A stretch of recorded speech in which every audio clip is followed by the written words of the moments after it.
पंढरपुरातील श्री विठ्ठल रुक्मिणी मंदिरामध्ये आषाढी एकादशी सोहळ्याची तयारी सुरू झाली आहे।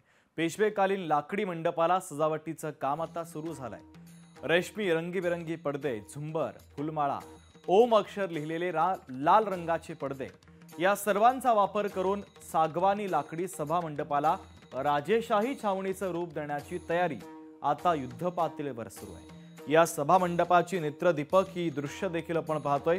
अतिशय सुंदर अशा पद्धतीने या मंडपाला सजवलं जातंय। थोड्या दिवसांवर हा वैष्णवांचा मेळा येऊन ठेपलेला आहे। राज्याच्या कानाकोपऱ्यातून दिंड्या पंढरपूरकडे प्रस्थान ठेवतायत। वारकरी आपल्या लाडक्या विठुरायाच्या दर्शनासाठी आसुसलेले आहेत आणि या वारकऱ्यांच्या स्वागतासाठी पंढरपूर नगरी आता सजत असल्याचं पाहायला मिळतंय।